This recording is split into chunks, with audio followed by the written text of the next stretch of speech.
ماں باپ سے بڑھ کے محبت جناب محمد مصطفیٰ صلی اللہ علیہ وسلم کی ذات سے. اور یہی وجہ ہے کہ جب سرکار علیہ الصلوۃ والسلام کی بارگاہ میں صحابہ اکرام کچھ عرض کرتے تھے تو آپ ایک جملہ بولا کرتے تھے. جناب ابو بکر ہوں، جناب عمر ہوں، جناب عثمان ہوں، جناب شیر خدا ہوں، مہاجرین ہوں یا انصار ہوں، بزرگ صحابہ ہوں یا نوجوان ہوں، اہل بیت اطہار میں سے ہوں یا دوسرے صحابہ میں سے، جب بھی سرکار کو مخاطب کرتے تھے تو ایک جملہ بولتے تھے اور وہ تھا فدا کا امی و ابی. اے پیارے اللہ کے رسول، ہمارے ماں باپ آپ پر قربان ہو جائیں. انسان کے تعلقات میں اور انسان کے رشتوں میں جو سب سے عظیم رشتہ ہے وہ ماں باپ کا ہے. جو سب سے عظیم رشتہ بیوی کا بھی عظیم ہے، بہن کا بھی عظیم ہے، بیٹے کا بھی عظیم ہے، بیٹی کا بھی عظیم ہے، بھائی کا بھی عظیم ہے، سارے رشتے عظیم ہیں. لیکن ان سارے رشتوں کا سبب دو ہستیاں ہیں، ایک کو باپ کہتے ہیں، دوسرے کو ماں کہتے ہیں. اور ان کی عظمت کا عالم یہ ہے کہ میرے رب نے خود فرمایا وَقَضَىٰ رَبُّكَ أَلَّا تَعْبُدُوا إِلَّا إِيَّاهُ وَبِالْوَالِدَيْنِ إِحْسَانًا. اے محبوب، تیرے رب نے فیصلہ فرما دیا کہ اللہ کے سوا کسی کی عبادت نہ کرو اور ماں باپ کے ساتھ اچھا سلوک کرو. ان نے اپنی عبادت کے ساتھ ماں باپ کے ساتھ نیکی کرنے کو جوڑ دیا، یہ بلند رتبہ دے دیا، ماں باپ کو یہ بلند مقام عطا فرما دیا. اس مقام پر فائز ہیں والدین، جس مقام پر نہ بھائی ہے، نہ بہن ہے، نہ بیٹی ہے، نہ بیٹا ہے، نہ کوئی اور رشتہ ہے. تو جو سب سے بلند مقام ہے، سرکار کے صحابہ نے پوری امت کو سبق دے دیا ہے کہ اولاد تو بعد کی بات ہے، پیش و اقربا تو بعد کی بات ہے، مصطفیٰ وہ ہے جن پر ماں باپ بھی قربان ہیں. فدا کا امی و ابی. یہ اظہار محبت ہے عرب کی روایت کے مطابق. عرب کی روایت کے مطابق یہ ابی و امی یہ اس وقت سے ایک روایت تھی جب کسی سے محبت کا اظہار کرتے تھے تو یہ کہتے تھے. لیکن سرکار کا بارگاہ نبوت میں ایسا، صحابہ کا حضور کی بارگاہ میں ایسا کہنا، یہ در حقیقت اس عشق کا اظہار تھا، اس محبت کا اظہار تھا جو ایمان تقاضا کرتا ہے، جس محبت کا. اور ایمان جب تقاضا کرتا ہے تو پھر حاضرین محترم صحابہ سے بڑھ کر اس کا اظہار کون کر سکتا ہے. صحابہ کا نام آ گیا تو میں عرض کر دیتا ہوں سرکار علیہ الصلوۃ والسلام نے فرمایا ان اللہ اختارنی واختار لی اصحابی. اللہ نے اپنے لیے مجھے چنا. یہ بیان محبت ہے، ذرا اس کو بھی سن لیجئے گا، یہ بھی میلاد کا حصہ ہے. اللہ نے اپنے لیے مجھے چنا. ان اللہ اختار لی واختار لی اصحابی. اپنے لیے مجھے چنا، میرے لیے میرے صحابہ کو چنا. پوری انسانیت میں سے رب کائنات نے اپنے محبوب کو اپنا محبوب چنا اور اپنے محبوب کی سنگت اور صحبت اور ساتھ کے لیے محبوب کے صحابہ کو چنا. یہ ہے مقام صحابہ.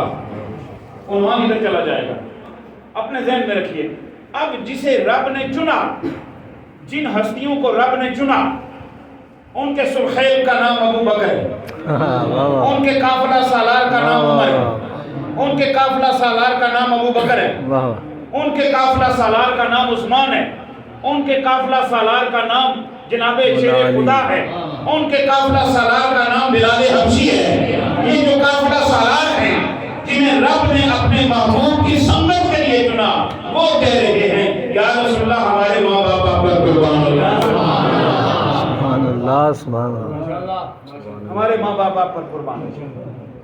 اب محبت جو سرکار سے ہے ایمان کے بعد جو ایمان تقاضا کرتا ہے کہ امتی سرکار سے محبت کرے، وہ ہے اس درجے کی محبت کہ لا یؤمن احدکم، تم میں سے کوئی مومن ہو ہی نہیں سکتا، یہ صحیح حدیث ہے، کوئی مومن نہیں ہو سکتا حتی اکون احب الیہ من والدہ و ولدہ والناس اجمعین، جب تک وہ اپنے ماں باپ، اپنی اولاد اور سارے جہان والوں سے بڑھ کر مجھ محمد مصطفیٰ سے محبت نہ کرے، اس وقت تک مومن نہیں ہو سکتا۔ حاضرین محترم، اب یہاں پر ایک عربی محاورہ میں آپ کو ضرور سنانا چاہوں گا جو عرب میں چلتا ہے قدیم سے، وہ یہ ہے کہ من احب شیئا اکثر ذکرہ، جس کو جس سے محبت ہوتی ہے وہ اکثر اس کا ذکر کرتا ہے، وہ اکثر اس کا ذکر کرتا ہے۔ مختلف الفاظ آئے، جو جس سے محبت کرتا ہے نا جی جی اکثر اس کا ذکر کرتا ہے، اور جو جتنی زیادہ محبت کرتا ہے اتنا زیادہ ذکر کرتا ہے۔ اب محبت کا یہ تقاضا ہے کہ جو جس سے محبت کرتا ہے اس کا اکثر ذکر کرتا ہے، یاد میں بھی وہ رہتا ہے، زبان پر بھی وہ رہتا ہے۔ اب رسول رحمت جناب محمد مصطفیٰ صلی اللہ تعالی علیہ وسلم کی محبت چونکہ ماں باپ سے بھی زیادہ ہے، اولاد سے بھی زیادہ ہے، خیش و اقربا سے بھی زیادہ ہے، دنیا کے ہر رشتے سے زیادہ ہے، لہذا یہ محبت تقاضا کرتی ہے کہ دنیا کے ہر رشتے کے تذکرے سے بڑھ کر مصطفیٰ کا ذکر کیا جائے، ہر تذکرے سے بڑھ کر یہ تذکرہ کیا جائے، اور اس کا اذن خود رب نے دے دیا، اس کی اجازت خود رب نے عطا فرما دی، ورفعنا لک ذکرک، اے پیارے حبیب ہم نے آپ کی خاطر آپ کے ذکر کو بلند فرما دیا، بلند فرما دیا۔ کتنا بلند فرما دیا اس کا اندازہ اس آیت سے لگا لیں کہ رب فرماتا ہے ان اللہ و ملائکتہ یصلون علی النبی، یہ منقبت کسی کو حاصل نہیں ہوئی، یہ نام کسی کو نصیب نہیں ہوئی، یہ عظمت کسی کو نصیب نہیں ہوئی، یہ مقام رفیع کسی کو نصیب نہیں ہوا، یہ جناب محمد مصطفیٰ کا رتبہ ہے صلی اللہ تعالیٰ علیہ وسلم کہ رب ارشاد فرما رہا ہے بے شک اللہ اور اس کے سارے فرشتے نبی پر درود بھیجتے ہیں۔ یہ کہہ دیتا کہ سارے فرشتے نبی پر درود بھیجتے ہیں، یہ بھی معمولی شان نہیں تھی جی، اگر رب یہ فرما دیتا کہ جتنے فرشتے ہیں وہ حضور پر درود بھیجتے ہیں، میرے نبی پر درود بھیجتے ہیں، ایمان والوں تم بھی بھیجو، بڑی بات تھی یہ بھی، یہ کوئی معمولی بات نہیں تھی کہ جبریل بھی درود بھیجیں، میکائیل بھی درود بھیجیں، اسرافیل بھی درود بھیجیں، اسرائیل بھی درود بھیجیں، آسمان والے فرشتے بھی درود بھیجیں، زمین والے فرشتے بھی درود بھیجیں، شرق والے بھی بھیجیں، غرب والے بھی بھیجیں، سدرۃ المنتہا والے بھی بھیجیں، عرش معلیٰ والے بھی بھیجیں، سارے فرشتے بھیجیں اور سارے اہل ایمان بھیجیں، یہ معمولی بات نہیں تھی، لیکن چونکہ محبوب کی بات تھی، خاتم النبیین کی بات تھی، رحمت للعالمین کی بات تھی، امام المرسلین کی بات تھی، اس لیے رب نے فرشتوں سے ذکر شروع نہیں کیا، فرمایا ان اللہ و ملائکتہ، صرف فرشتے نہیں بھیجتے، فرشتوں کے ساتھ خدا بھی بھیج رہا ہے، بے شک اللہ اور اس کے سارے فرشتے، بے شک اللہ، یہ عنوان نہیں، یہ بھی پورا ایک عنوان ہے، اس پر بات کی جا سکتی ہے، لیکن اشارہ کرتا جاؤں، کب بیچتے ہیں، کب تک بیچتے رہیں گے؟ مفسرین نے اور محققین نے اس پہ تصریحات کی ہیں کہ یہ جو جملہ ہے نا ان اللہ و ملائکتہ یصلون علی النبی، یہ اس کو عربی گرامر میں کہتے ہیں جملہ اسمیہ خبریہ، جس کا پہلا حصہ اسم ہوتا ہے اور دوسرا خبر ہوتا ہے۔ جملہ اسمیہ خبریہ کی خوبی یہ ہے کہ اس میں حال اور مستقبل دونوں پائے جاتے ہیں۔ باقی ساری زبانوں میں، آپ انگلش پڑھیں، آپ اردو پڑھیں، اس میں ایک ہے ماضی، حال اور مستقبل، لیکن عربی میں ماضی ہوتا ہے اور دوسرا مضارع ہوتا ہے۔ مضارع میں حال اور مستقبل دونوں شامل ہوتے ہیں۔ یہاں فرمایا یصلون، یہ مضارع ہے جس کا معنی ہے کہ بیچتے ہیں اور بیچتے رہیں گے۔ یعنی ایسا نہیں کہ کوئی مخصوص وقت ہے جس وقت بیچتے ہیں، کوئی مخصوص سال ہے تو اس سال بیچتے ہیں، کوئی مخصوص دن ہے تو اس دن بیچتے ہیں۔ فرمایا بے شک اللہ اور اس کے سارے فرشتے نبی پر درود بیچتے ہیں۔ اب مفسرین فرماتے ہیں کہ جملہ اسمیہ خبریہ بتاتا ہے کہ اب سوال کی کوئی گنجائش نہیں کہ کب سے بیچ رہے ہیں اور کب تک بیچتے رہیں گے، کیونکہ خدا شامل ہو گیا ہے، رب کسی زمانے کا پابند نہیں ہے۔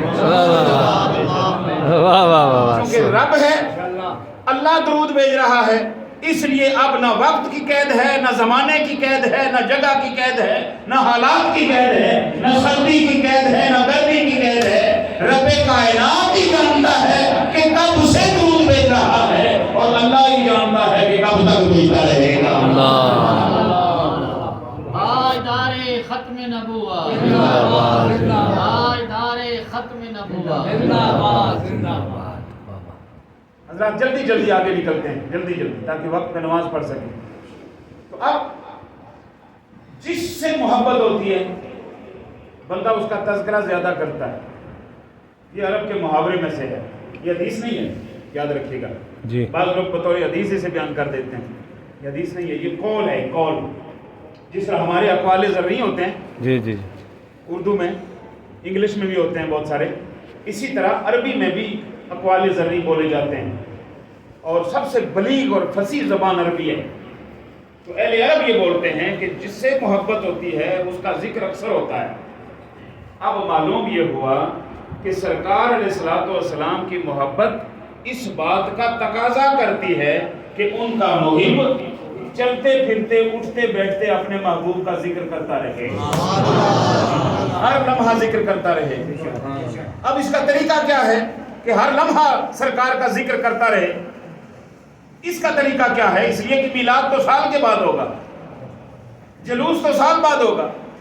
کوئی بہت زیادہ ہمت کر لے تو ہر مہینے چھوٹی سی محفل اپنی مسجد میں کر لے، ہر لمحہ تو نہیں ہو سکتی نا، لیکن محبت تو ہر لمحہ ہے۔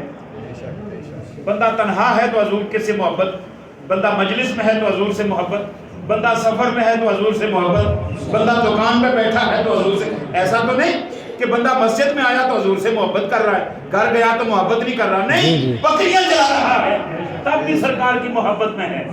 اگر محب صادق ہے، اگر سچا محب ہے تو زمین کے جس ٹکڑے پہ بیٹھا ہے، جس گوشے میں رہتا ہے، جس مقام پہ ہے، وہ سرکار سے محبت کر رہا ہے۔ اب لازم ہے جب محبت کر رہا ہے تو اس کے لبوں پہ ذکر مصطفیٰ ہو۔ طریقہ کیا ہے؟ یا ایھا الذین آمنوا صلوا علیہ وسلموا تسلیما۔ اے ایمان والو، تم بھی آپ صلی اللہ علیہ وسلم پر درود بھی بھیجو اور زیادہ سے زیادہ سلام بھی بھیجو۔ تسلیما، سلمو، سلمو پہ جملہ مکمل تھا۔ جی یا ایھا الذین آمنوا صلوا علیہ وسلموا، جملہ مکمل ہو گیا یہاں پہ۔ تسلیمہ کیا ہے؟ ٹھیک ہے، تسلیمہ کا معنی ہے خوب خوب، زیادہ سے زیادہ، زیادہ سے زیادہ آپ پر درود بھی بھیجو اور زیادہ سے زیادہ سلام بھی بھیجو۔ تو معنی یہ ہے کہ اٹھتے بیٹھتے، چلتے پھرتے، مجلس و تنہائی میں اگر محب ہو مصطفیٰ کے تو درود تمہارے لبوں کی غذا ہونا چاہیے، ہر لمحہ درود تمہارے لبوں پہ ہونا چاہیے۔ اور حضرات